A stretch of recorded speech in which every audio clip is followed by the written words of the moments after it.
who are there to be safe. And then the masks, they give you masks, but then sometimes they are not enough. So you have to outsource your own masks for your own safety. What I see, the challenge.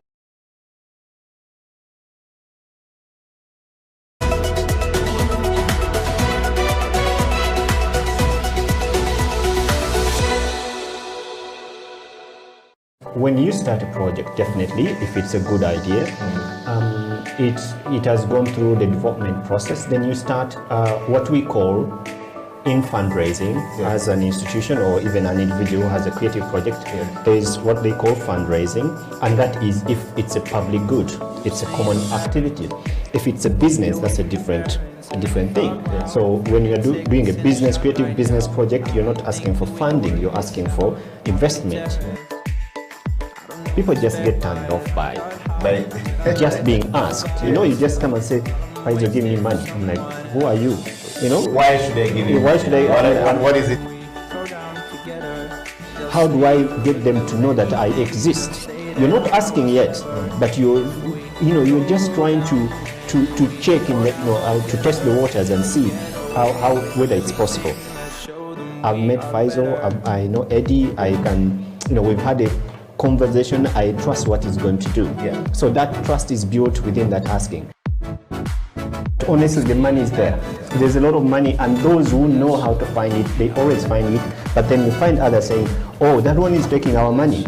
Yet you didn't make an effort to find it. We have sleepless nights. I wake up at 2 a.m. to write applications, proposals. I try to balance my office daytime and my fundraising time and all the other things. So you really have to make an effort. The US has just put out a call. The State Department has just put out a call for support for a collaborative grant between the US and Uganda.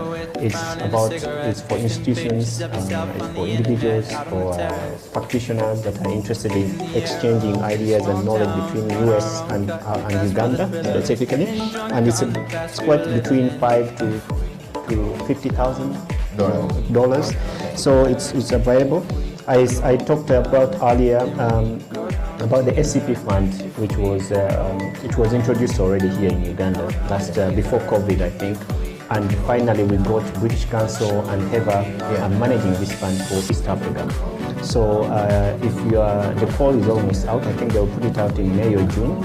And when that call comes out, you can apply for like 180,000 euros for 3 years, that you can do whatever you want to do. It's both institutional and for individual projects.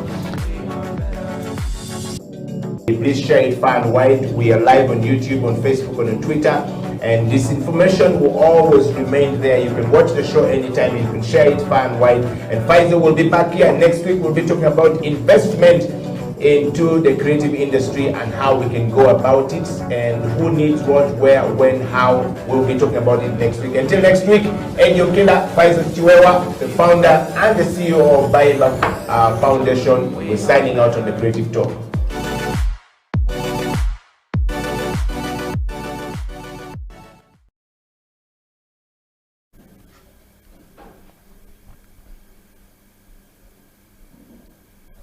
Welcome to the Creative Industry Talk. My name is a.k.a. and of course this particular Tuesday we get to discuss the topic of UG creative sector, the challenges and the opportunities in these challenging times. COVID-19 has brought a lot of challenges, but also there are a lot of opportunities that we can take advantage of in this particular time and space to be able to actually become more creative, more successful, and make more money, to say the least. If you find yourself stressed in this period of time, perhaps you have not been a very good creative mind. You need to start thinking more about your creativity so that you are not stressed, because creative people are supposed to make life easier for people. They're supposed to make sure that when I'm stressed, you think for me, you make things creative, turn around things for me, and I'm good to go. But otherwise, welcome to the show. In the studio today, I have the one and only Faisal Chiwewa. Managing interference. All the days we've been together, you don't know my name. Welcome to the show, Faisal. And of course, the one and only Herbert Opio Drywood Safari, a.k.a. as known to you, is in the studio. Herbert, welcome to the program. Thank you. Thank you. Great.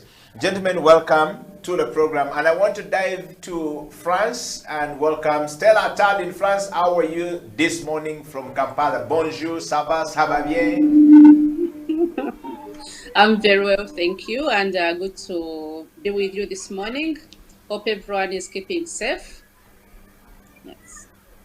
Thank you very much, Stella, for that wonderful. I hope you are staying, enjoying the lockdown like we are in Kampala, having, you know, the fact that you are Ugandan living in France. You have to enjoy this life with us. When we're in lockdown, you also have to be in a lockdown. The spirit of brotherhood and sisterhood all together, Stella. But Faisal, you are traveled. I always travel. This lockdown. We want to know, what was the experience like? It's not very easy these days to travel during this period, but of course it's not that difficult as people expect. So I had a very smooth engagement with my friends, and it was a good break away from. I haven't been in Europe for almost a year. I think it's last March. I think since last January. So going there now, a lot of things have changed, to be honest, and you realize that people have trying to define new ways of living. You know, trying to see how they can move on with this whole madness that is going on. Yeah. But also the other thing is that we hadn't been in theater since this whole time. So it was, for me, it was amazing to sit in an auditorium with around 100 people watching a production, and I was like, wow, I missed this. I missed this kind of experience again. So it was really nice to you know, watch some concerts, engage with some peers, and talk about the what's going on around the world. Yeah. Wow, wow. About Opio, you traveled all the way from your place to here. What was the experience like? No, luckily, I did not go to Amuria. I was about to go to Amuria, and then they locked us down. Wow. That means I was going to go there and I don't come back. Yes, and stay there for 42 days. For the 42 days. We're just on four days only. 4 days of the 42, and guys already stressed. Already. We have 38 to go. Yeah, but I mean, what can we do? We have to survive. Yeah. Well, gentlemen and lady, welcome to the show. I want to just take you guys through, first of all, to the discussion today. This Tuesday, we are discussing the creative industry talk, and we are looking at the UG creative sector, the challenges and the opportunities in these challenging times. I call these challenging times because a lot has gone on. We've just come out from the lockdown. We are back in the lockdown again. There's a lot of talks that we are likely going to go for the next 14 days after this, as it is has always been. 14 days, then we'll get another 14 days. Before you know it, the year is ending, and you don't know what to do. But in this, you know, challenging situation, there is also opportunity in there. I believe that there's opportunity, a lot of it, and we can take advantage of. But I want to take you guys from the creative sector point of view. Creative sector is one of the fastest growing, you know, parts of Uganda economy, whether we like it or not. And as such, it offers very great opportunity for local Ugandans here, as well as the business here, to, you know, do things in a very particular way, expose our products. But particularly in the film industry, we can see that there's a lot of growth going on. TV productions, we're seeing sports, we're seeing games, we're seeing the digital marketing has become something of a new development. As we talked about last time, Opio, you were trying to learn how to get into TikTok so that you're not left behind. And but that, gentlemen, with today's digital technologies, UG Creatives businesses can also easily take advantage of the following things, which is actually the center of our discussion today. One, connect with the wider market. We want to know, how do we connect with the wider market going forward?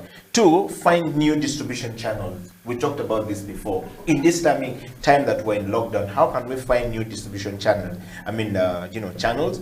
And the third thing I want us to talk about is identify the global demand for creative products and services. You have just come back from Germany. We want to know from you, did you see some opportunity for us there?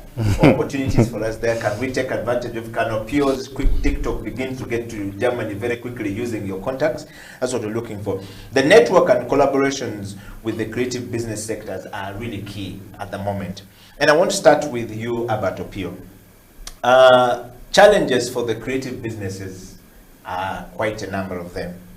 While many benefits come out very easily, the digital advances are also here. You told us, took us through the process of, the film and then the digital world, how things were done, how some people were being knocked out. But so does the major challenges that comes with finding the market. How do we find the market? How do we expose ourselves? But I want to say this, creative industry subsectors are quite robust and it's big, and we want to start from the advertising world where you come from, the architecture world, the crafts. We want to go into the design and the designer fashion, which Stella Tal will talk about, the digital and entertainment media, which Faisal Chiwewa here will talk about, the film and photography, which I will chip in the one or two on that part, but also the publishing of it. Opio will go back to you again in that regard. Software development and electronics. Can creative people also develop their own software? We're hearing a lot of software development in every aspect, but we don't hear one for creative. Maybe if it's there, we don't know. But Herbert, to start with, there are challenges and opportunity in this lockdown. From the advertising point of view, how can we expose our product? Well, thanks, Eddie.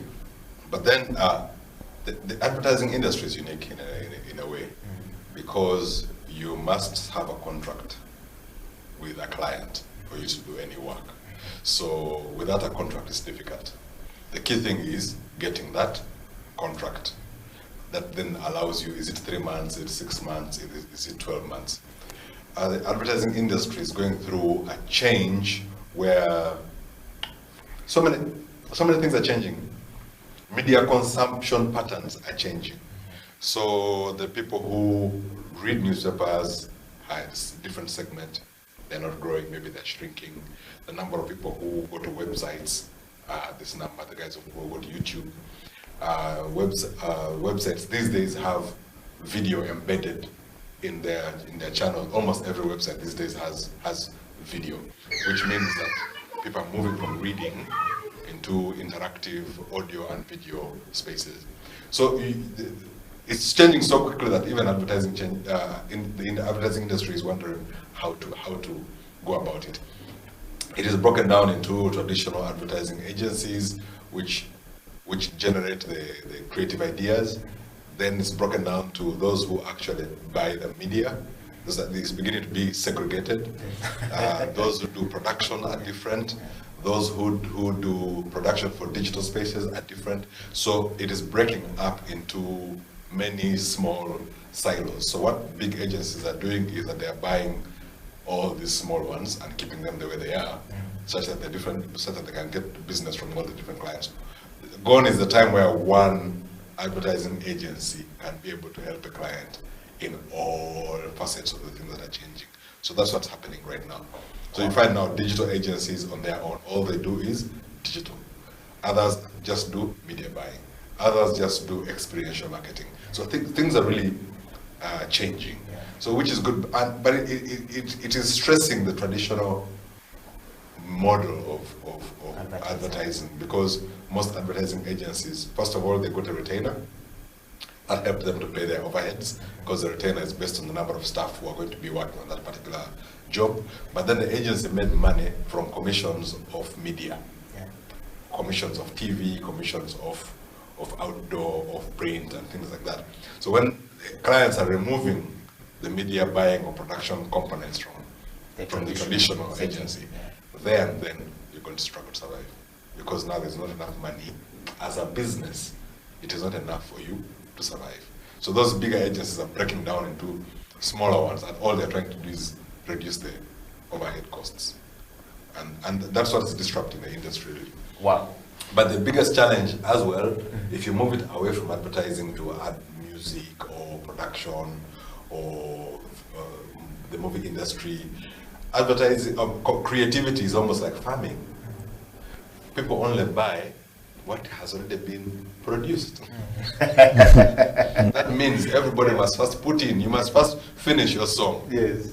Produce it to a certain standard. Yes. Then you must promote it. Yes. So basically, the expenses that go into creativity are high. Yeah. So a small thing like a lockdown, I'm calling it small, but Yes. it's big. Yes. When a lockdown happens, people go straight into losses because they have put all their money up front, which is different from all other businesses. If they pay you before, when you walk to buy a shirt in a shop, Yeah. you first hand in the money Exchange before they of give money you. and goods, Yeah, and they that's give you. it, yeah. So similar with the farmer, if I plant tomatoes, nobody wants to know about my tomatoes Yeah. until the tomatoes are ripe. Now there's a challenge. How do I sell those tomatoes before they go bad? That's exactly what creativity is. Wow. Which is a very, very difficult model to sustain, because you must put in money first before you even earn. Because many times you don't make that money. Yeah. And that causes financial distress. Wow. Faisal, you have heard Opio has just broken something down, and I'm beginning to think about, because I've fallen in that category where he says you put in money and then lockdown come and things are sweet. You don't know what to do. You have these things with you. But yes, Faisal, let's pick it up from you, from the digital and entertainment, place where you are in the music and visual performing arts, where you start. Yeah, I mean, as Opio said, I mean, the challenges are the same, the effects are the same. I think the advantages, I come from a multidisciplinary approach. There are industries or subsectors within the entertainment or the creative industries that we work in, or the performing arts, that are being much more affected than the others. For those who are doing music, it's kind of an advantage for some, because there are opportunities for distribution online, digital distribution. There are opportunities for buying and selling, audio. There are opportunities of some small or shows that are happening indoors and something like that. But there are other sectors that are totally blacked out, like theater. I can imagine what all the actors that we've known, from Bakaimbira to Pal Talent, or which Afri Talent, Batvari, what are they all doing? And then you go to the film, the downtown film industry, what are they doing? Then you go to the visual arts. They are not, all the galleries are closed. People don't have money, even if they could access the work. So there are those that are very much affected, and there are those that are kind of could have been easier to work with. So the film industry has been very fortunate that Pearl Magic has come on the market. Of course, they are not working with everyone, but there are opportunities for those who have good work. Like Opio said, that when you create content, then people can sell it. Actually, for film, there are advantages that some of them get co-production costs covered, so that you have a good script, it's liked, then like what Pearl Magic is doing, they are investing in the content themselves. The only thing I find interesting about it, that they invest in the content and they take the rights. I was actually talking to one of the producers, and they were like, how dare you? But the rights, the problem is they're not being honest. The rights of this thing belongs to Pearl Magic. They come with it and say, can you produce? Like if I come and say, Faisal, if I write a script, I mean, there's what they call commissioning in film production. So Herbert Opio has a very good idea and wants to produce this, and he has the money, but he can't produce it. So Herbert Opio will say, Eddie, can I commission you to produce this content for me? It doesn't mean that because I am being commissioned to produce this program, originally the idea originates from Opio, so Opio will definitely have the copyright. No, the incident or the case I was talking about was the writer had the script, but they didn't have the money. Okay. So they went to Pearl Magic. Pearl Magic, maybe I shouldn't say that. They might say no, it's okay. But then they went. The conversation that has been and then they went, but they were willing. They were not forced or whatever. Not cheated at all. I was like, "Are you sure?" Like, that was the only way for his script to get out. Yes. And so they had to give the right. The right was paid for and taken. So you can't complain. Yes. And you can't complain. But but I wouldn't do that. Yeah. That is like selling your soul. But of course. He sees more opportunities coming. So industries are being affected differently at different levels. Yes. And I think, but also, I mean, when you look at advertising, I don't know how much advertising we are consuming these days. When it comes like, of course, everyone wants to go on YouTube, everyone is on social media. But when you look at all this physical advertising, it's not much relevant anymore. Of course, I don't know whether it's just even not adding any color to the city or anything else, but it's also very much downsized because people are not buying much stuff and the investments are not there. So there are so many different segmentations when it comes to this challenge.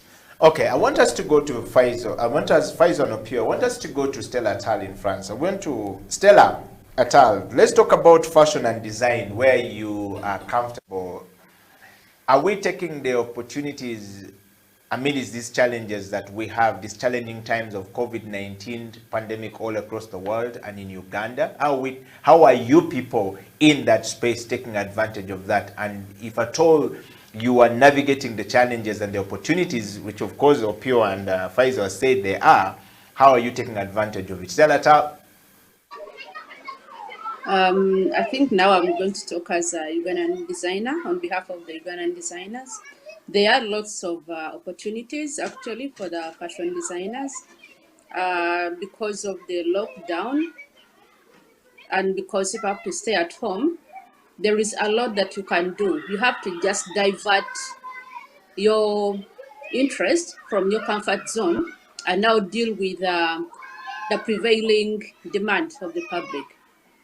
People are working from home, so they need clothes to put on when they're working. People, when they're attending to meetings, they must put on especially like the top, you must look like elegant, like you're in the office. Then you must have clothes for home. Most people spend less time at home, but now they are home like 24/7. So they need clothes to put on when they're home. You're not going to put on your nice dress you used to put on to go maybe like to a corporate function or to go for a cocktail. They need clothes like that. Then we need clothes for the frontliners. That's a very big market.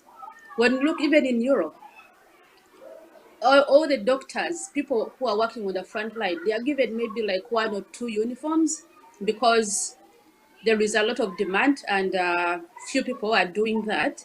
So you find that they go out of their pockets to buy additional uniforms because when you wash, every day you have to wash a uniform or you have to put on 2 a day to be safe. And then the masks, they give you masks, but then sometimes they are not enough. So you have to outsource your own masks for your own safety. What I see, the challenge we have in Uganda, I think is people have been laid back. The designers, they think maybe life is going to change tomorrow, which is not true. But then my advice is for them to look like at the demographics of the areas where they are, tap into the opportunities, look at the lifestyle of the people there, look at maybe the earnings, look at the interest, look at the demand of what is available. If you're near the hospital, tap into that opportunity. If you're near maybe like a school, tap into that opportunity. Lots and lots of people are giving back. They have no clothes. People no longer travel to go and buy clothes in Europe. You have to deal with what is available next to you. But then if we don't show these people that we can do what can be consumed right now, then they won't even look for us. And secondly, we need to tap into the online market. But that is a bit of a challenge because of our internet in Uganda is not that good, especially with social media. And right now, social media is the biggest platform for marketing. And the less internet coverage you have, then the less access you're going to have reaching your clients.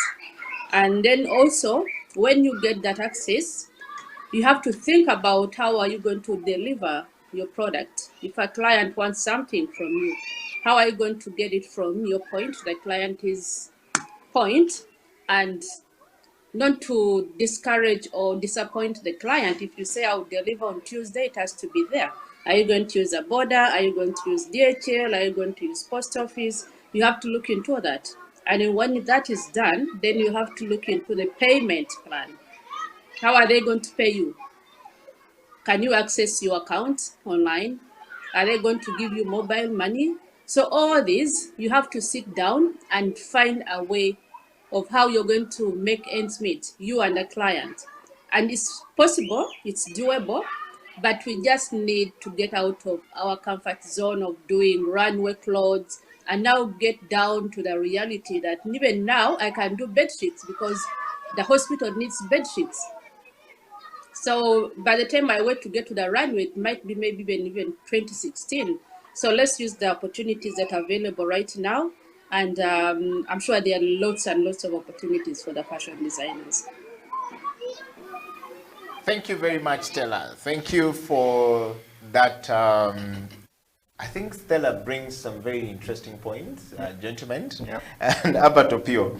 There has always been this situation in the Ugandan, settings where we don't know how to tap into opportunity when they're available.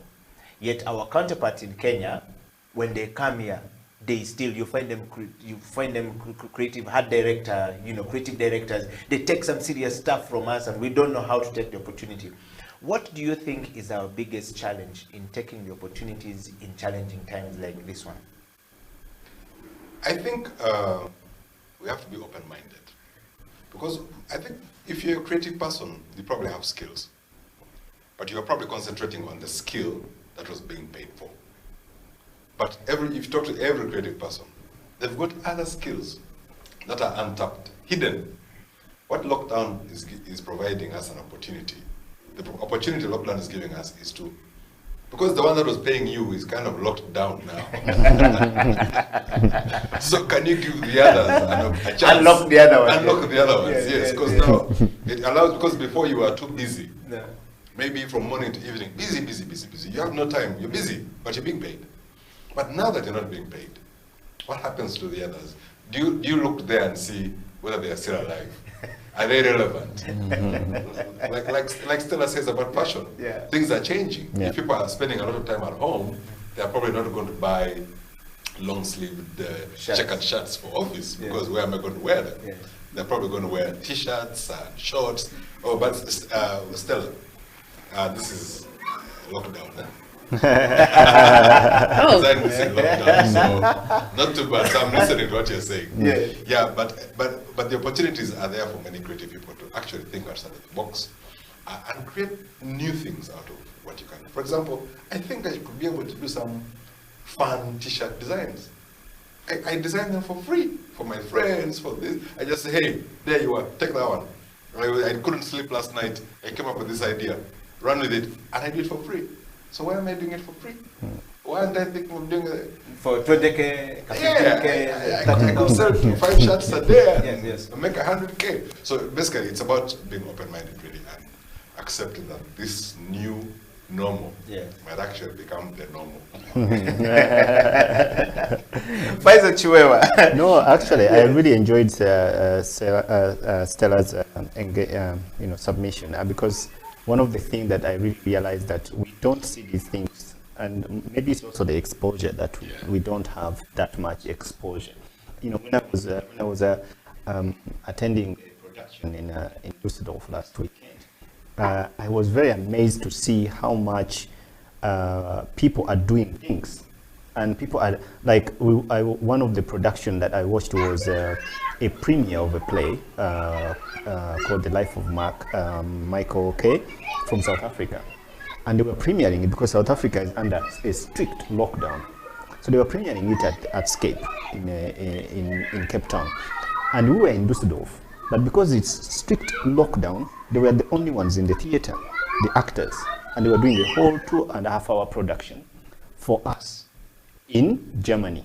Can you imagine? Wow. So we were their audience, and they're in Cape Town acting for us in Germany. And I thought that this is amazing. What have we done? What can we create? And I think the challenge is that we don't look a little bit further. We are so distracted, and that's one of the things that I tell people, that social media has also created a lot of distraction for people. People wake up, they go to bed, they're on Facebook, Twitter, WhatsApp. They can't put their phones down to have a moment to reflect, to have a moment to think and look around. What can they do? I think that's also one of the biggest things, that because of course for the consumers and other advertisers and people who are selling products, they're earning from it. But you as a person, you're not developing yourself because you're consuming too much of your time and not thinking for the better. And the other thing, when you talk about Kenyans taking our jobs. I think that was in the 90s and the early 2000s, yes. Early 2000s. I think our society has changed. We're not yet, I think what we normally forget is from the 70s to the late, I think till like mid-95, 1995, Uganda was going through a transformation. We had just come out of the war, and Museveni had just ruled for a few years. The north was still under trouble, so there was not stability, and people were just getting themselves to start. And I think after that, in the early 2000s, Uganda started to fit in. As the president said that there are more kids of rich people who are going to be employed. I think this is also another transformation. It's another transformation that we have to observe, actually, and I realize he has a point. It might be a little bit selfish, but he has a point. And when you look at our generation, the generation of our parents, there's a huge gap that has been breached, and I think it's a good thing. So I really think, but also we have to understand the societal stratas, how our society is. Like when I look at South Africa, you have to be, if you want to be a CEO, you have to be white, and the manager has to be a cappuccino, like mixed. They call them cappuccino, and then the others are South Africans. That's our society. So we also have to see how is our society arranged when it comes to hierarchy. It plays a role as well. Wow.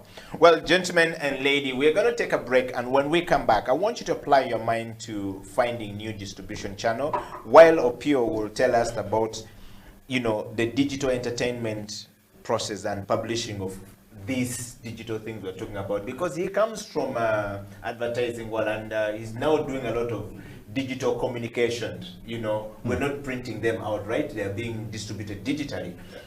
From a marketing and communication point of view, how do we take more advantage of this? Are there some opportunities outside Uganda? Because we could be the cheap labor for the US, or for the UK, or for Russia, whatever, these other countries who are more developed, and the labor is paid $50 per hour or $15 per hour. We may not be able to have that. $15 per hour is how much in Ugandan shillings here? 50K. 50K. Yes. Slightly above 50K. Yeah, so if I can find somebody in Africa or in Uganda here who can do this thing for 10,000 shillings an hour, don't you think that's very good? Because that gives me more hours than paying 50K an hour. So are we exposing ourselves to that point? Why are we not seeing that? So Herbert, I want you to apply your mind to that. And Stella Tal, apply your mind to, how do we digitally distribute these clothes you're talking about to other people outside Uganda here. We tap into our neighbors in the region. And of course we want to talk to you, Faizo, from the electronic and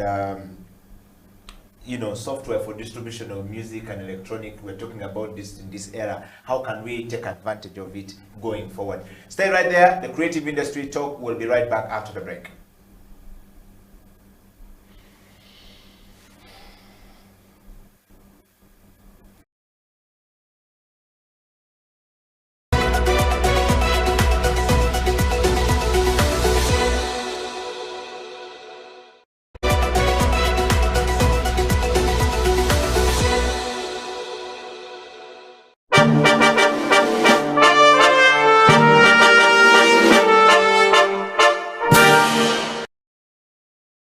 An army of sheep led by a lion will beat an army of lions led by a sheep.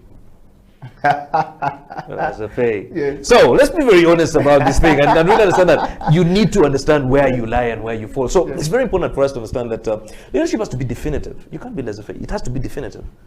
You have to be strong, just like a lion. When a lion meets an elephant or a buffalo or whatever, the buffalo and all these animals run away. And yet, by the way, they are stronger than the lion. They are heavier than the lion. They are more intelligent than the lion. They are taller than the lion. They run away. The lion, because of its attitude, it sees lunch. That is a leader. Mr. Tony, thank you very much for coming to the CEO bench. And I want to ask you, so if you were elected the President of the Republic of Uganda today, what would be your first State of Nation address? Now, as you look into the camera and close the show, I think my first State of the Nation address would first of all to I think I'll just close it there.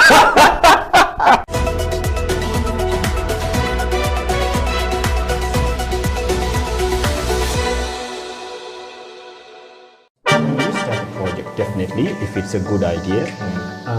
It has gone through the development process. Then you start what we call in fundraising as an institution or even an individual who has a creative project.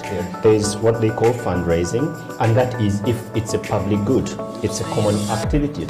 If it's a business, that's a different thing. So when you're doing a business, creative business project, you're not asking for funding, you're asking for investment. People just get turned off by just being asked. You know, you just come and say, why do you give me money? I'm like, who are you? You know? Why should I give you? Why should I? What is it? How do I get them to know that I exist? You're not asking yet, but you're just trying to check to test the waters and see how whether it's possible. I've met Faisal, I know Eddie, we've had a conversation, I trust what he's going to do. Yeah. So that trust is built within that asking. Honestly, the money is there. There's a lot of money, and those who know how to find it, they always find it, but then you find others saying,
oh, that one is taking our money, yet you didn't make an effort to find it. We have sleepless nights. I wake up at 2 a.m. to write applications, proposals. I try to balance my office daytime and my fundraising time and all the other things. So you really have to make an effort.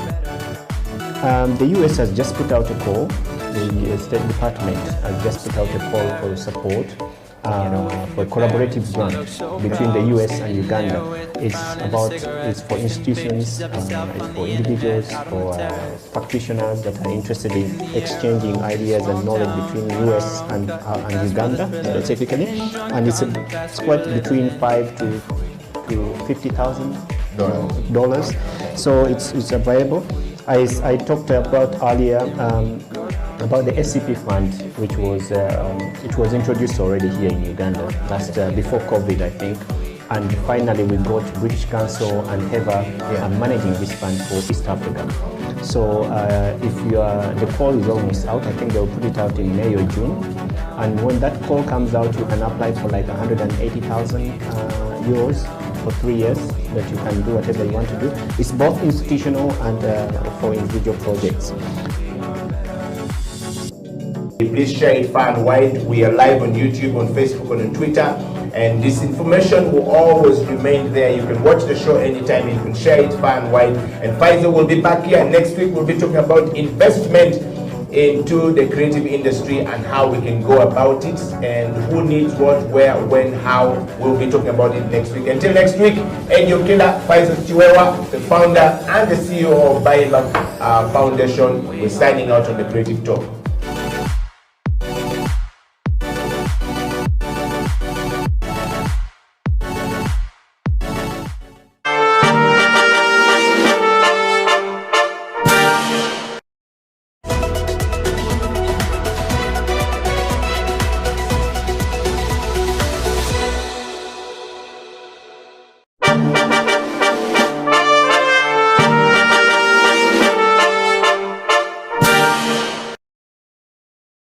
An army of sheep led by a lion will beat an army of lions led by a sheep. That's a pay. Yeah. So let's be very honest about this thing, and really understand that you need to understand where you lie and where you fall. So it's very important for us to understand that leadership has to be definitive. You can't be laissez-faire. It has to be definitive. You have to be strong, just like a lion. You know, when a lion meets an elephant or a buffalo or whatever, the buffalo and all these animals run away, and yet, by the way, they are stronger than the lion.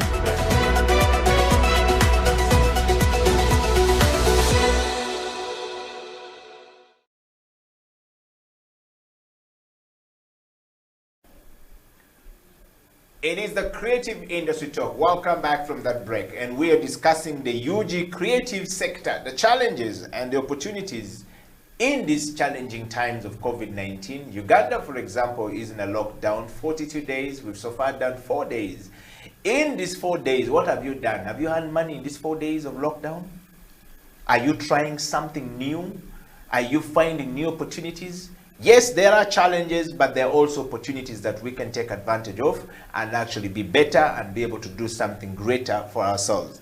In the studio is Herbert Opio, who is a creative curator is how we call him. The man is full of wisdom. Is an artsman who says he's picking some of his skills from the one he had shelved because he was very busy designing things, putting it to TikTok, and he's going to start telling us about safaris and which places to go to, what to do, how to get there. Opio is going to start doing that, and I want you to pay for that service because the man is pulling his ideas from. Gentlemen, come back. Welcome back to the show.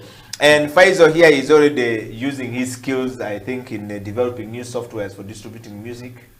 If I'm not mistaken, outside, because the festival is no longer going to be viable. We need alternatives. Yes.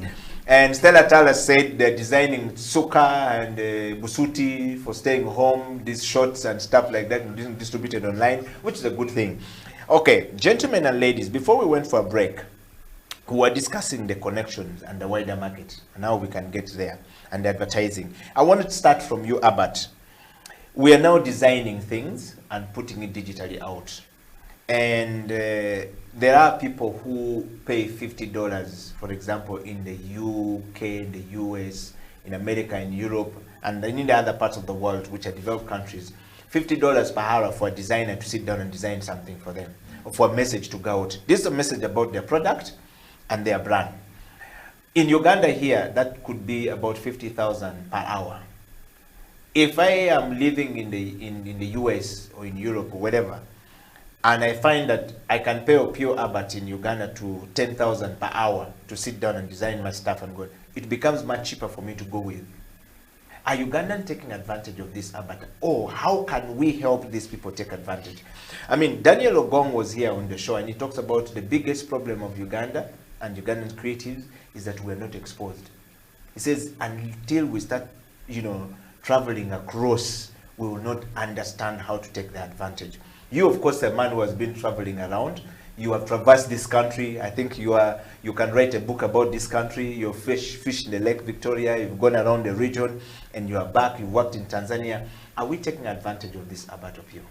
And how can we take it, if not at this point going forward? I think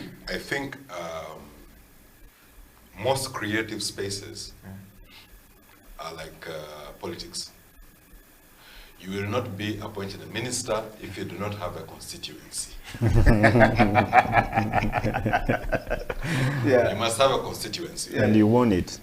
Yes, there has to be some constituency that you own. Yeah. Then you try and With go the wind, outside. meanwhile. Eh? Then you try and go outside that space. Yeah. If you cannot become an international musician or artist if you don't have a local audience. Because if you grow up in Uganda, almost all insights about life that inform your creativity are from where you live, the things that you see around you. Those people must be able to buy your creativity, your painting, your song, whatever. And if I discover overnight that I can sing, and I did not know about this, and I start singing like a Nigerian, yeah, I might put my songs on YouTube or whatever. But then everybody will ask, who are you? Where are you from? Where are your inspirations coming from? I mean, you can't just say, I like Nigerian music. That's why I'm here. But then all your stories are local. So that means you see a lot of musicians who are succeeding, even in Uganda right now, are singing in Uganda, Swahili, or a mix of English and a local language. That means you have a local constituency, and then you're also looking for an international constituency. Even when you're invited to symposia or arts festivals all over the world, they ask you, where are you from? It's an important question. So I think the success of people like Jumia, who are in Uganda and have disrupted the local space. Jumia is in different countries in Africa, but they're all local. That if you're buying and selling things, you're buying and selling things in Uganda, in Nigeria, in South Africa. They're not selling something from South Africa, Jumia South Africa, and Jumia Uganda. It is within, and they're making money, which means there is potential for business locally. Who else is? There are many other people doing things locally. And I think we should not discount the local market now. If you look at the international space, say I'm a designer and I design logos and things, and I'm locked down, there are many designers worldwide who are also locked down. There are websites like Fiverr, where for $5 they'll design a logo. That definitely disadvantages me, because then a lot of people are going to go to Fiverr to get a logo. If you think I'm as a creative, I'm going out to look for a business, even the other guys online, and I know that there is a place called Fiverr, where for $5 I can get a logo. It might not be the best, but it can kickstart me off, right? So and if you look at photography, we talked about it before. I want to be a photographer, but then there are places like freepic.com. There are places like Shutterstock. There are places like which are offering video clips, images, and animations for almost $5 or $10. And you look at the amount of money I must spend to create the same thing. So a lot of people are going to purchase. So I'm in the creative space. If you look at billboards around Kampala, there are like 5 models that keep appearing. He's appearing in insurance, he's appearing in banking, the same guy. That means all these people are purchasing from the same. So that means even the local models are not earning money that much anymore. The local photographers are not earning money that much anymore. So you see, this thing of the international market is a double-edged sword.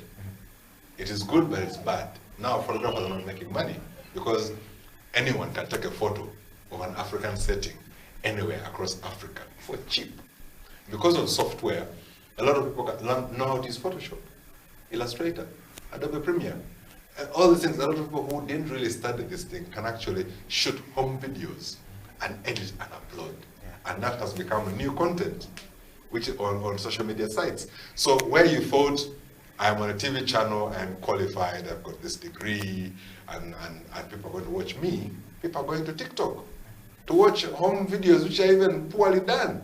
But they are videos, and people are earning money from that. So it's changing a lot, and I still go back to the local constituency. We must be able to consume What you produce first before we actually think. I was in art school, and I think we're only, in my year, there are like 3 people out of 49 who are still practicing. Wow. Because the things, when we came out of art school, the art school had an ism.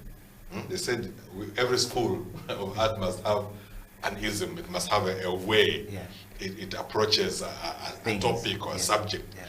When we came out, so abstraction was the ism. And how we abstract the, basically for 3 years, we were told, yeah, leave that. Our ism in this school Is this. When you come out with your degree, you can break out of the ism and do whatever you want. But when we came out, our people don't understand abstraction. They understand real life things. Yeah. So now we're there with all our fantastic abstract things, which the market does not want. So we're lucky now that there's internet and social media and whatever. But then you had nowhere to go. That means where were artists displaying their art? They were going to Alliance Francaise, German Cultural Center. Already you're disconnecting yourself from your people. And they're the ones who are constant. They're the ones there with you every day. In lockdown, you're locked now with them. With them. And if they're not purchasing from you, then you have to change the product. Like Stella said, if things have changed, your product has to change based on the new circumstances. So if I still think the international market is important, I want to upload my art online. But with the digital, I can download that art now and manipulate it and make it mine. So I may not even earn from it. Like so music, your song goes online and people don't buy anymore because there's so many sites which are giving that for free. You must have a local constituency which purchases. So all of us, all my friends abandoned art. 3 years finished, looked at the market, not interested. They're in banking, they're in marketing, they're in sales. So we've lost we lost a lot of artists who are actually very, very good. Many of them are better than me, much better than me. But they're now in real estate, they're in hardware shops, which is sad for the creative space because we were forced to do something that we could not sell. Now, if we need an art school or a space where we get those skills and, like say, reorient them for the market, what does the market want? The market wants pictures of their family, portraits. Like now, all these deaths that are happening, there might be people who want portraits of their loved ones that they can share, Because they didn't bury them. Yeah, yes, you get it. COVID-19. So there are ways artists now can find streams because in like 500 years ago, family portraits or the king or rich men would pay artists to come and draw them. Yes. In a certain way. So that was how smiling because he comes from the visual part of it. That's how people used to earn money. Yeah. Rich people and the kings and whatever would commission artists to paint chapels, to paint their houses, so that's how artists made money, right?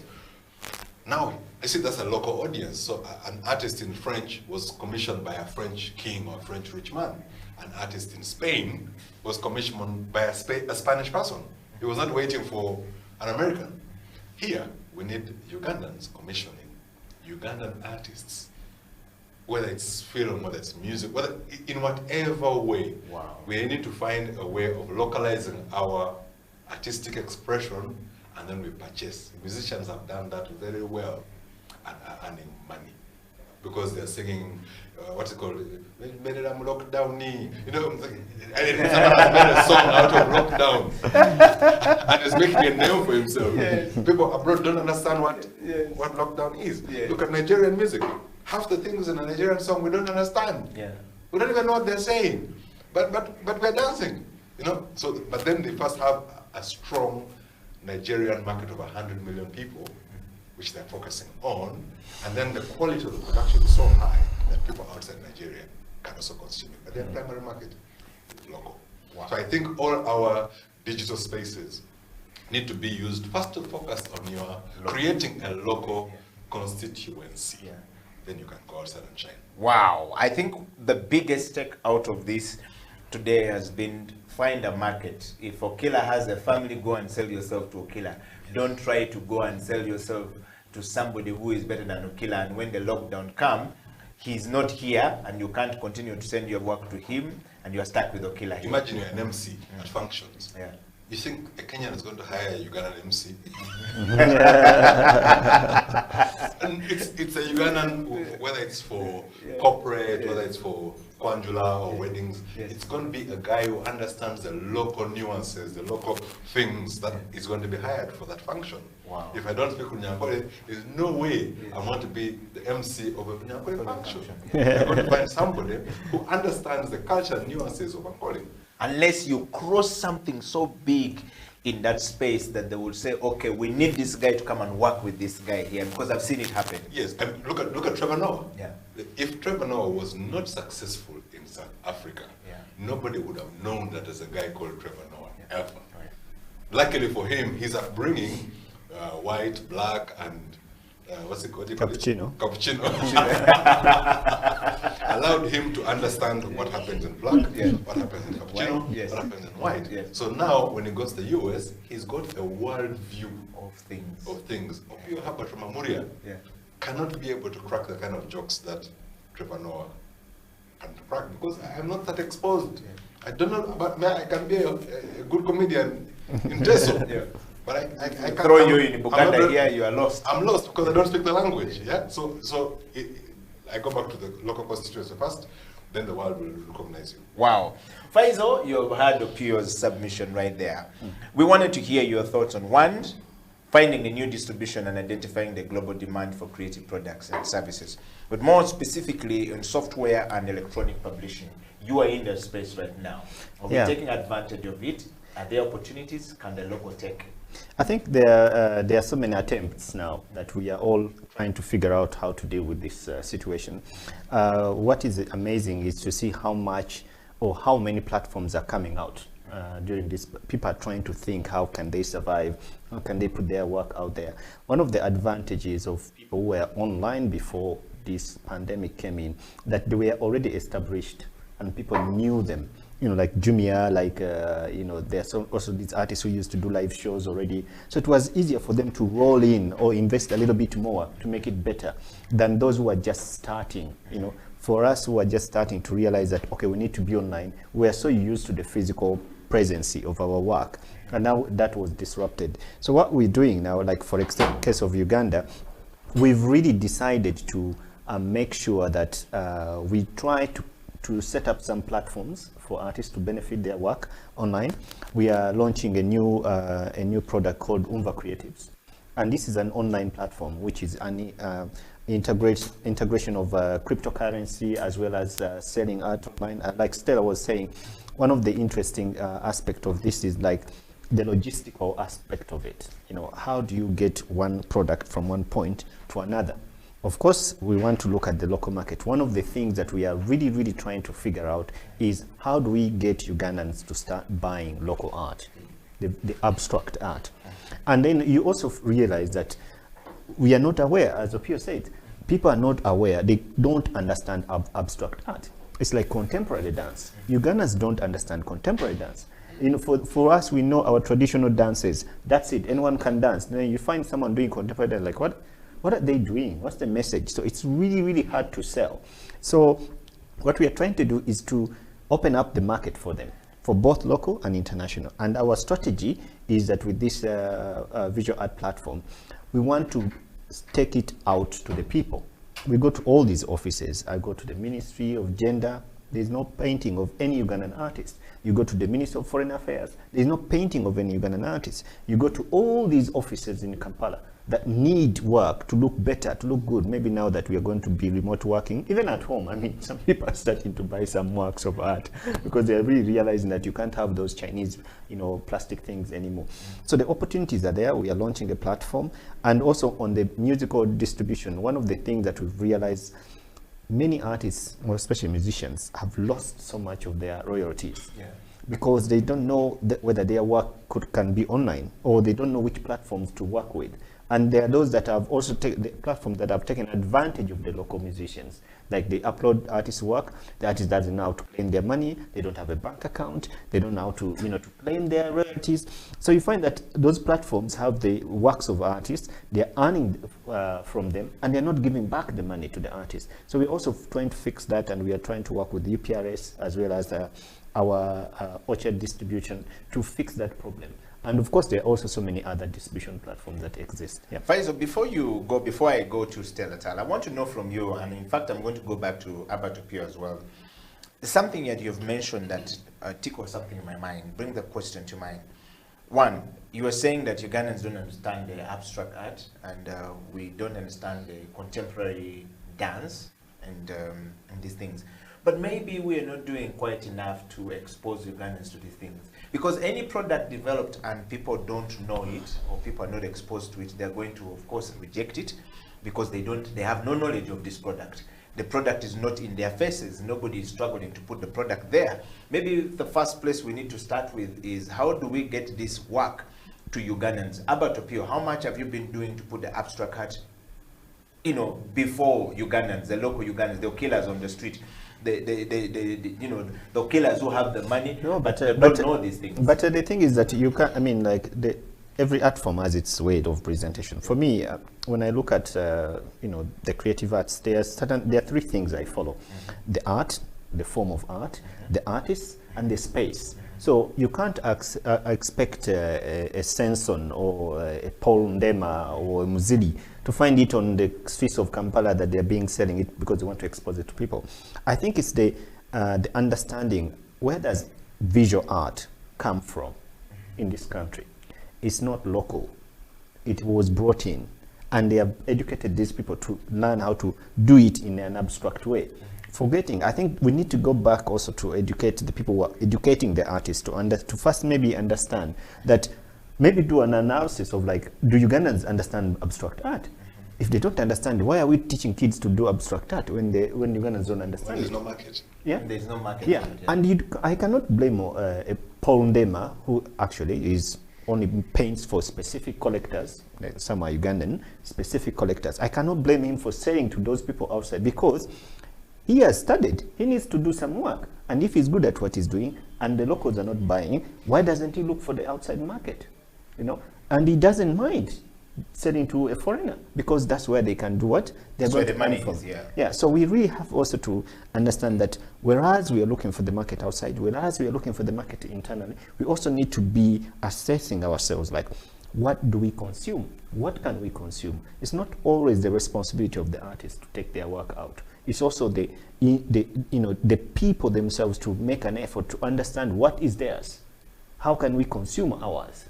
And most times, it's not very easy for people to consume theirs. Okay. Herbert, there was a question there for you. Yes. Abstract art, the market is not there. You are an advertiser, and you come from a place where you create something, a market, you create a product that doesn't exist in the market, and sell it to the market and create something new, and it works, and you say, yes, you sell. How come we've not been able to create the market for abstract art with all these hotels, coming all over the places, all these people's homes and what? Yes. We even have a general who is an artist for a creative mind. I don't know whether his work is somewhere in State House or somewhere. I don't know. At the airport. At the airport, yes. Look at it this way. Look at it this way. Abstract art is like me going to Amuria, my district, and opening a pizzeria. And moving around the villages, asking people to come and eat pizza. I will close in 4 months. My people eat dried meat and ginger sauce and kalo. Why am I insisting that they must eat pizza? Unless the pizza is made of kalo. Maybe. That's why there was even something called a Hawaiian pizza, which was changed to Ugandan pizza because there's pineapple in it. When Domino's was here, many years ago, like 20 years ago, Domino's pizza, the Hawaiian, which was now termed Ugandan, was the biggest selling because there was a component of pineapple. pineapple. All the other ingredients we didn't understand what was in there. So which brings us The back- salamis and yeah, the salamis. I don't know whether it's raw or cooked. I don't know. So why are we confusing people? Come back. If you asked me about advertising, Yes. before a product is launched, they go and do some market surveys. How do people consume A, B, C, D, E, F, G? What are they currently consuming? If I bring this product, will it work? Will I change the habits? How long will it take for me to change their habits? But will it eventually work? Is it something that is on demand? When Coca-Cola put up their plant in Mbarara, they realized that part of Uganda is not consuming Coca-Cola. They drink milk in the morning, they drink milk with lunch, they drink milk with supper. And like, how do I stop This guy this guy is from drinking milk? Okay, not the whole day, but once in a day. Give me some money. So Coca-Cola had to go and do research about that. Even made the small Coca-Cola bottles before they went plastic, the small glass. Coca-Cola Mini. Yes, where Coca-Cola was 400 shillings, that soda was 200 shillings. And that was specifically for the Western, to try and compete with milk, which was at that price. So they had to make a soda which at the same price and do, like, someone's like, why drink Coca-Cola, which is 400, when milk is 200? Yes. I'm drinking milk. So they had to do a mini and put it at the same price as milk, then now go advertise and like, you're cool, you're sexy, Coca-Cola. But first they had to do the structural, find out what that person consumes, and then look for ways to enter. In advertising, they call it share of pocket. Yes. So if someone has 20K, how much of that 20K is he going to give you? Because he has to buy data, he has to pay School fees. tax. No, on the 20K. If every day I have 20,000 in my pocket, I leave home and I have 20,000 in my pocket, I must board a taxi to and fro. I must eat food. I must buy data. I must have airtime. So along the way there might be, I have to say, in that 20K, buy soda. Or buy this. So if I have to say, buy art. That guy who moves 20K doesn't buy art. So I have to understand my market. Because if I'm selling my painting at 500,000 or 1 million shillings or 2 million shillings, where is that market? Such that I go and target strictly where that market is. At 2 million shillings, you're looking at a certain person who earns a certain amount of money. Where do they hang out? What are their consumption habits? I mean, it's pointless for me to go to the National Theatre and display. When every time I go to the National Theatre, it's a young audience that goes to the National Theatre. So my target audience is not going there. For particularly painting, if my painting is 2 million shillings, but they'll go, National Theatre will probably go for other art forms. So I really need to find out, where are these people? Am I going to talk to the Sheraton and they display my art for free? Am I going to talk to all these places and like, give us your walls as a gallery, for example? But you see it also a lot nowadays, like you go to all these restaurants around. Coffee shops and things. So they are trying. So you have to really merge. You can't force somebody to consume abstraction if they are not interested in abstraction. Find out what are they consuming now. It was a point where it's like photography. Many studios are closing. Studios are closing. Why? Phones are getting better. Those days, I went with my family, Sunday best. You stand here, we arranged ourselves. They took a photo, we framed it, we put it on the wall at home. We made smaller ones, put them in an album. When you went visiting, the first thing they gave you as you were drinking your juice was the family album. Now, parents, kids, aunties, uncles are on Facebook. So people are taking a photo, click, and uploading directly with a comment there and then. Now that thing is interactive. that picture on the wall has now become interactive, which is better than the static one. So guys are waiting, photographers with their cameras and are waiting for people to come. They're not coming. So studios are closing. You get it. So the art form has changed. So you must be able to respond to the changes so if people want real life pictures of their family. If you look at the barrios, what's the first thing they show there? A portrait of the Mugens. If someone cannot be at a Kwanjula, what do they use? a photo of the person to represent, you get it? So photography has managed to place itself somewhere in almost all the places where a painter would have been. A photographer has taken that space. So if I was a photographer, what do I do? There are opportunities for me or not, right? As a painter, I have to find, that's where now abstraction comes into play, because if I cannot compete with the camera, which is very good at telling you the colors, that day, how it was, the lighting, it will show you exactly how everything was laid out that day, without wasting time. And I can share it with the whole world. I can put it on WhatsApp status and on Facebook. The whole world will see that picture now. Now me, who takes 2 months to make one painting, and I'm asking for 2 million shillings. Life is hard. So now I say, who is that person who would consume? If I paint, what am I painting? What am I changing? So there are things like, there's so many ideas that I want, for example, as me, when I want to go to a gallery and find a group of artists, I have so many ideas in my head of what they could paint, which are locally relevant. Who has painted the cabinet of Uganda? Who has painted the first cabinet in 1962?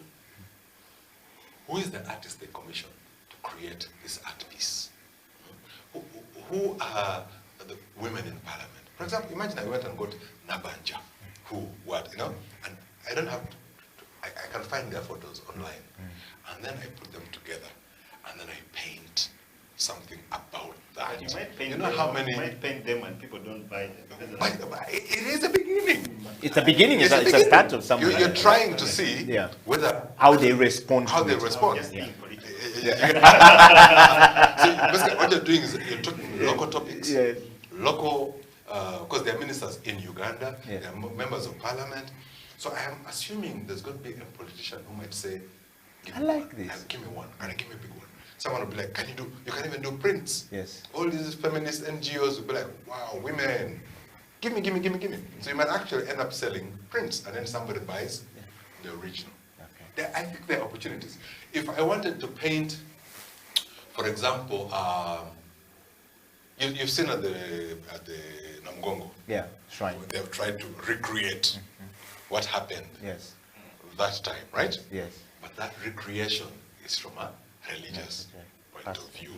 If you ask Uganda, they have a different perspective of what happened. That for me is content.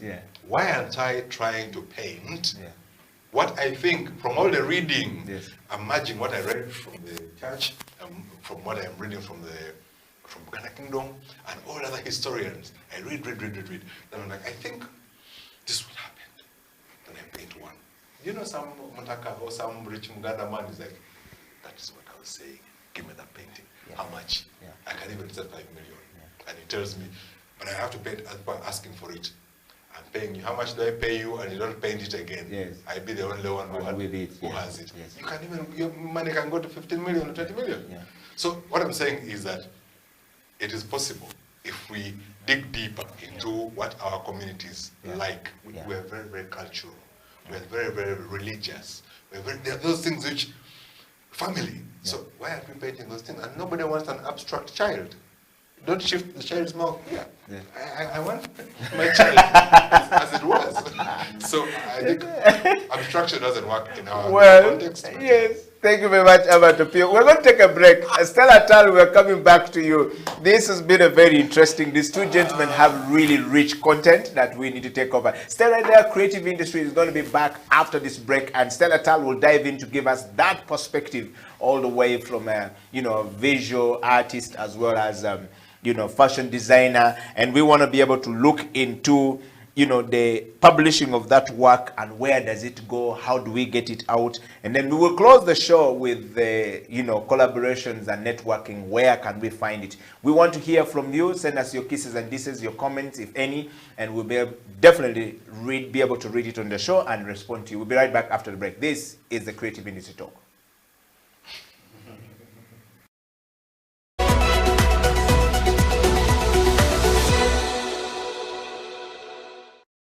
When you start a project, definitely, if it's a good idea, it has gone through the development process. Then you start what we call in fundraising as an institution or even an individual who has a creative project. There is what they call fundraising, and that is if it's a public good, it's a common activity. If it's a business, that's a different thing. So when you're doing a business, creative business project, you're not asking for funding, you're asking for investment. People just get turned off by just being asked. You know, you just come and say, Faisal, give me money. I'm like, who are you? You know, Why should I give you? why should I? What is it? How do I get them to know that I exist? You're not asking yet, but you're just trying to check in, to test the waters and see how whether it's possible.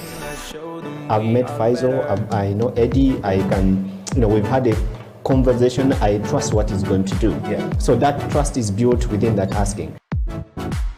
Honestly, the money is there. There's a lot of money, and those who know how to find it, they always find it. But then you find others saying, oh, that one is taking our money. Yet you didn't make an effort to find it. We have sleepless nights. I wake up at 2 a.m. to write applications, proposals. I try to balance my office daytime and my fundraising time and all the other things. So you really have to make an effort. The US has just put out a call. The State Department has just put out a call for support for a collaborative grant between the US and Uganda. It's for institutions, it's for individuals, for practitioners that are interested in exchanging ideas and knowledge between US and Uganda specifically. And it's quite between $5,000 to $50,000. So it's available. I talked about earlier about the SCP fund, which was it was introduced already here in Uganda before COVID, I think. And finally, we got British Council and Herbert managing this fund for East Africa. So if the call is almost out, I think they'll put it out in May or June. And when that call comes out, you can apply for like 180,000 euros for 3 years, that you can do whatever you want to do. It's both institutional and for individual projects. Please share it far and wide. We are live on YouTube, on Facebook, and on Twitter. And this information will always remain there. You can watch the show anytime. You can share it far and wide. And Faisal will be back here next week. We'll be talking about investment into the creative industry and how we can go about it, and who needs what, where, when, how. We'll be talking about it next week. Until next week, a.k.a. Faisal Chiwewa, the founder and the CEO of Volleyball Foundation, we're signing out on the Creative Talk.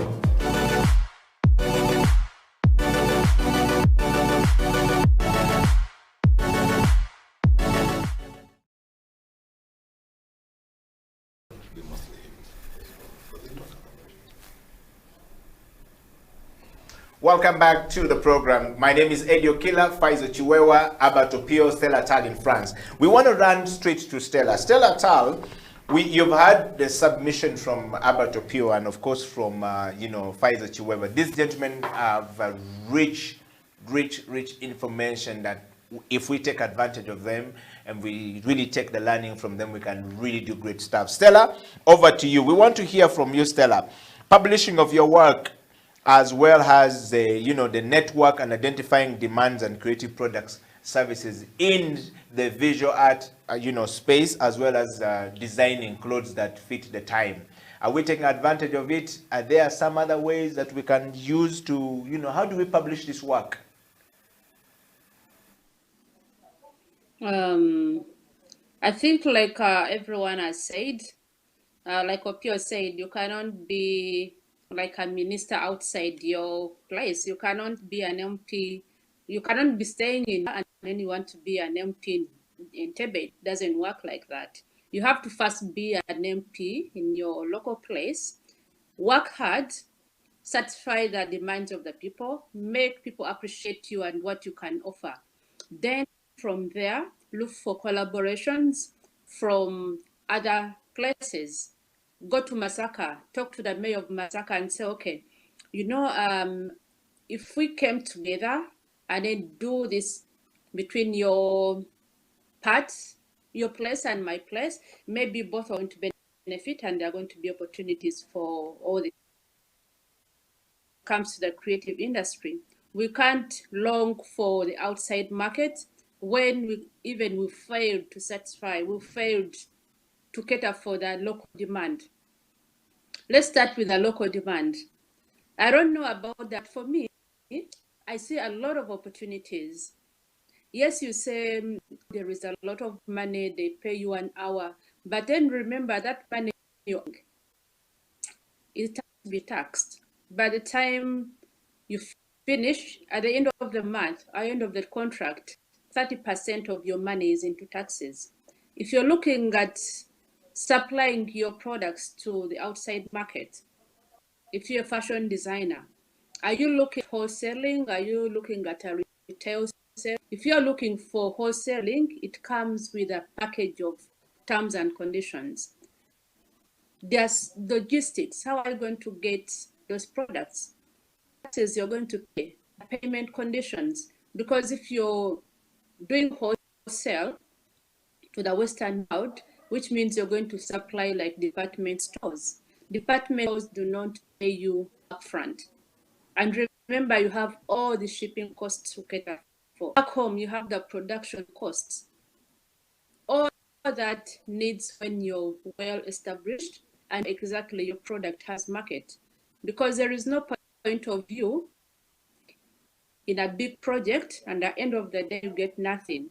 Back home, like we said, there is a lot that we can do. Yes, right now, and like I mentioned before, we can tap into those opportunities for the frontline workers. There's so many, and we can work maybe with the private hospitals, or with the government, and see how the fashion designers can be part of this crisis. How can they help out? Of course, there are budgets for that. You can't say that there is yet for, how do I say, preparedness, whatever. There is money for that. There is money to make masks. There is money to make those uniforms. You cannot give a musician money or those people who organize events because the event didn't take place. And then you fail to get money to save lives of the people who are trying to save other people. Doctors are dying. They are so vulnerable to the situation, but then they are there to save lives. Why can't we be part of that? And we can also tap into the opportunities of the people who are still working, like the media, then also the banks are still open. Then we have, of course, the politicians, the MPs have to sit every day. Why can't we use those opportunities? I tell my MP, please, I'm doing badly. Can I make for you clothes? Okay, from your 25 million, give me at least 1 million a month and I dress you up. That is possible as well. Then we look at the people who maybe like used to be like slayers.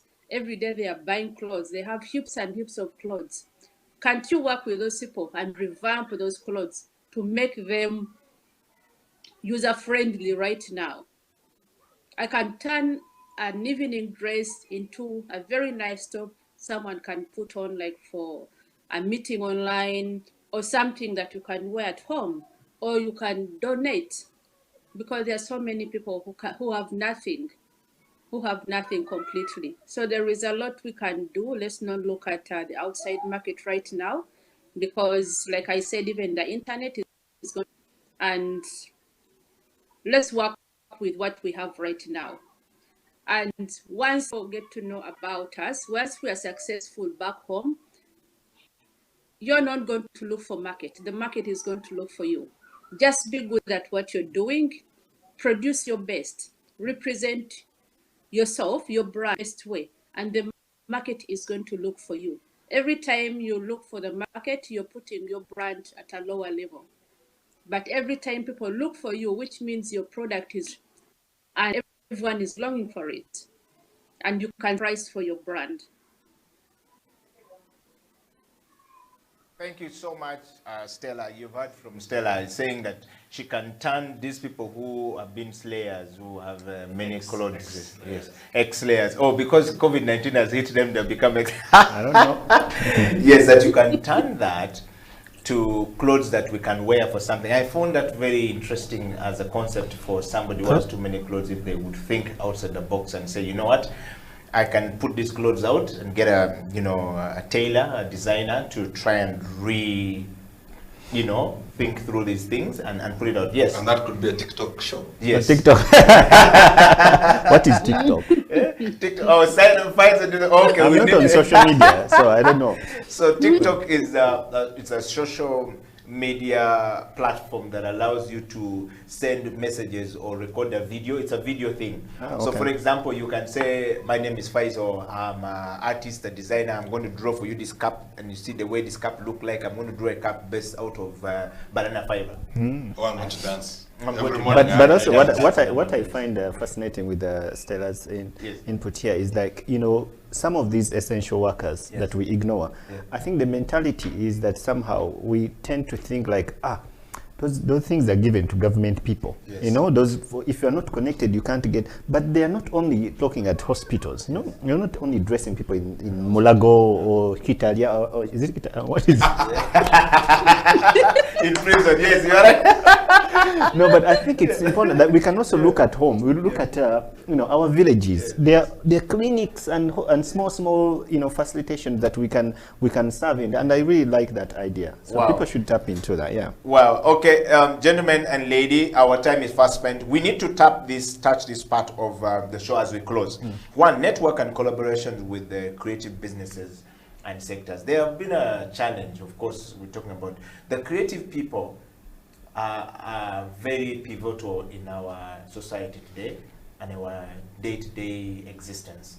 One, to come up with a potato that needs to be sold and even to be exported, you need a creative person to think through the process of how we can take this thing to the market. Opio here is a typical example. You here, Faiz, is a typical example. I might be a very good musician and good at what I do, but I don't know how to get this music out. But because Faisal has an understanding of how, you know, we can get this together without changing the meaning of it, it will put me out there. That is not quite understood by our system and our society today. They look at you and say, that's just mad. He's always drawing many things. He don't understand where his thing is going. So you find that many of our products here, we have too many good products, but don't see the light of day and don't go forward. How do we find collaborations and also collaboration in business and also work with business sector? I like what Opio has said. Hotels are too many here, but you don't find a photo of Okila in Sheraton saying this is the guy who likes gym. But you have your Facebook page. What's the problem? That's an example. You know, you don't find a picture of somebody says that drawn the Kampala Road. I think there's some guys who came up with this.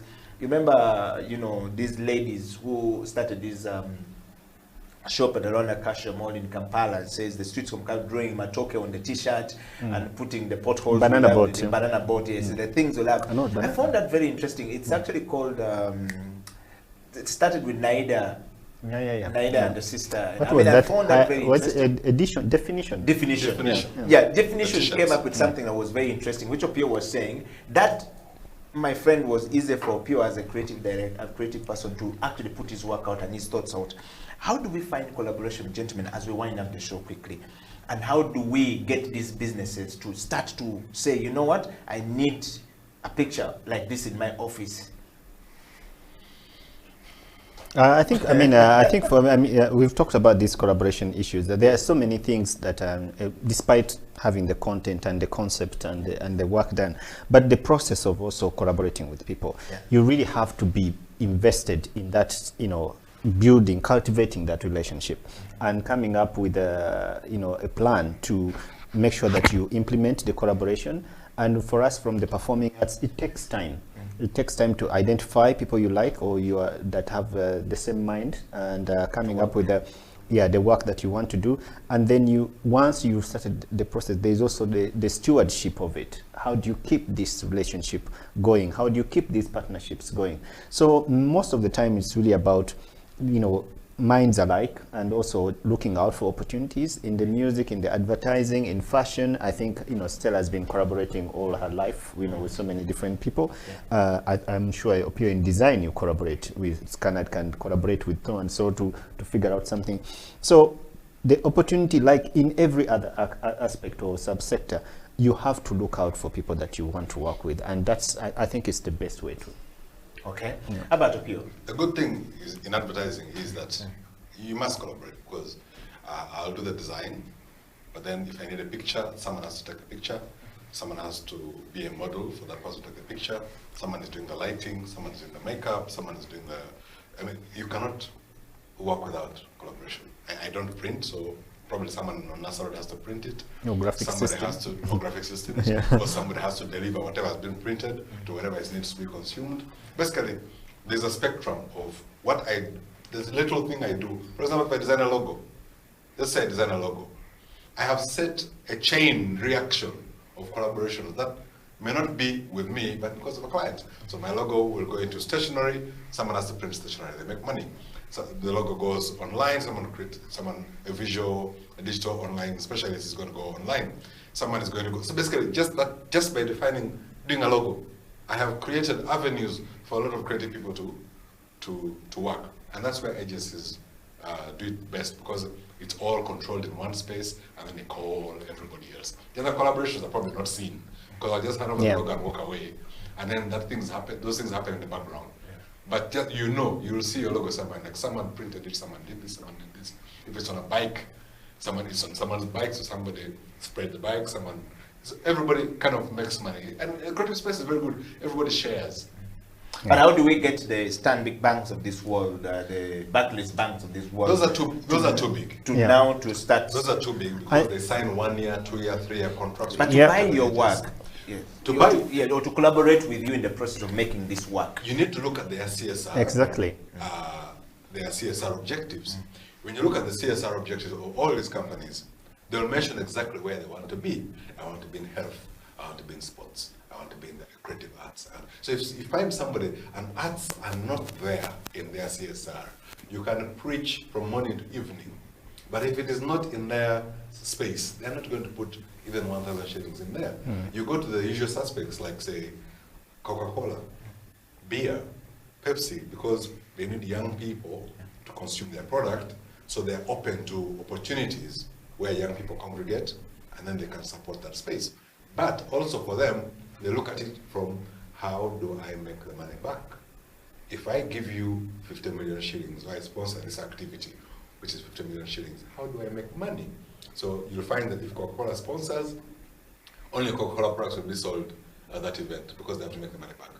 If it's a Chivulu, and all the artists are there, so they're paid for the stage, they're the only ones who are going to brand, they're the only products, their beers are the only ones that have to be sold. One thing I found out that if you're sponsored by a beverage company, Yes. they are not entitled to sell their product. Their product is supposed to be sold, but they are not the ones entitled to sell. Yes.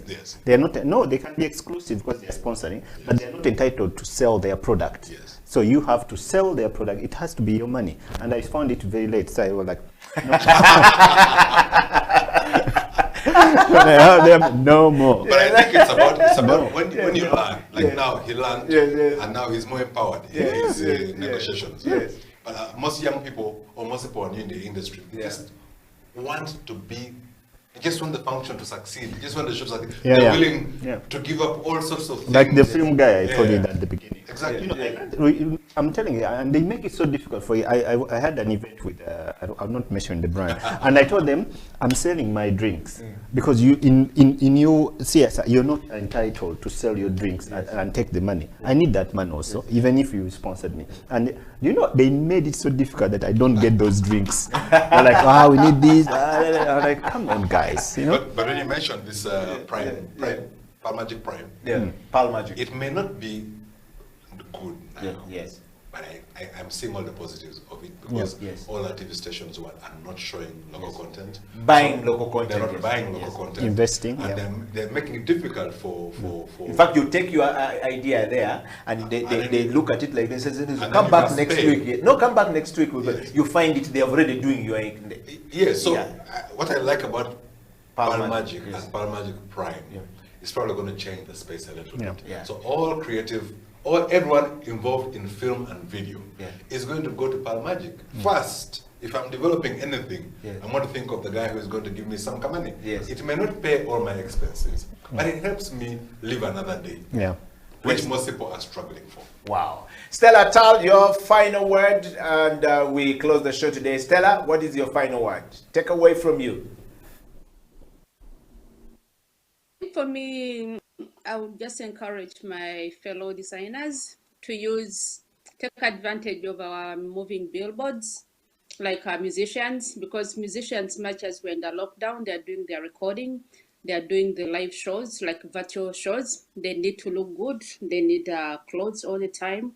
We have people like Q, Eddie. You need to look good. And I don't think you can afford clothes right now all the time. So if you got a designer to dress you up like every day, and of course your clientele, when people see you dressed in maybe my outfit, they're going to say, oh, that's nice. At least maybe in a week or in a day, I may get like one client who appreciates what I've done for you. And then a musician, because remember, like when a musician puts on your outfit and they do a performance, which performance is going to stay on YouTube forever, your market is going to stay there. Every time someone is going to watch that video or that performance, maybe it can't even take like 10 years, but someone will be like, oh, I want that dress. Where did you get it from? So let's take advantage of what is available right now. Let's not sleep. And also, it's time for us to get more knowledge about our industry, because we thought we didn't have time to sit down or read, get more information about our industry. There is a lot that has changed. And the way you can get to know about that is to keep relevant, like to keep on the internet and see what other people are doing. Copy from the advanced world. What is going on? What can I copy? What can I use to change the industry back home? Don't sit and wait for the lockdown to finish and then you wake up. Now the roads are open. Now let me start. It is now that you have to do all this. Well, thank you so much, everybody, for being part of the show. Faizo, your parting shot, and Mr. Opio, I'm told that now I need to find somebody to design a shirt for me. Maybe Albert Opio can start by designing. Faizo sponsors it or do the abstract on it and then draw Killer's head. So we are good to go. Yes. Yeah, I think it's a great opportunity, and I think people really need to look at not to be scared, because many people here fear to share, to collaborate, because they think someone is going to take their idea or they are going to be. Someone has to take a bullet for certain areas to move, and I think if you're bold enough and if you want to move somewhere, I think it's always good to look out and see what others are doing and try to engage with them, seek advice, and then you will be able to move forward. Wow. But I need a safari, some clothes for safari. What do I do? No, me, I'm learning clothes. You'll talk to Stella. What's the point of me trying to learn clothes when Stella is there? Yeah. But there's a lot of learning online. Yeah. I want to learn how to create furniture from concrete. I want to learn how to make furniture from wood. I mean, there's so many mediums of exchange out there where a creative can learn, and it's all for free. Even if it's not for free, $20, $15, $19. I mean, it is cheap compared to. Since I now can't go and buy pizza 30K, I can get the 30K and put it into online learning and learn different other art forms. Because now I need to diversify myself, because the art is there, but just the media that I can apply the art is what I need to learn. So, and the things are free. And many of them are free, but then even those that are not free are at a small fee, which I think many of our creative people can pay to learn. Wow. Well, Creative Industry Talk has come to an end today. We want to say thank you very much, gentlemen, for coming, and the lady in France. And to all of you guys who have been watching the show, we say thank you. Amon Mukisa, thank you very much for your comment. We say thank you very much, gentlemen. Doing great for the show. We want to appreciate you. And of course, Frank Chukume, all the way in Lira. You said you're watching the show. We'll say thank you very much. Kopango, Chamringo, find Malakwang, eat everything and be strong enough as a creative mind all the way in Lira. And to everybody else all across the world, thank you very much. Professor Penina Achayo, Assistant Professor for Design Communication Design at Washington University. Thank you very much. We are definitely going to be able to get in touch with Professor Penina Chayo. She wants to discuss, you know, design Ugandan identity as a designed, as a, you know, France has identity, you know, Japan has identity. What is the identity of Uganda? Design identity for The Uganda. good thing, I'm in a WhatsApp group, Yes. and this conversation is actually happening as well. Yeah. There are so many diaspora people Yes. who want to be involved in the artistic space. And the same questions when you asked that why isn't there Ugandan art in the embassies? Yeah. Why isn't it there? Why? And everybody's like, but why? And then look at each other, but why? The show is closed. Until next week, guys. And stay creative and stay creating your stuff. Actually, that WhatsApp group has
been disappearing while he's here on the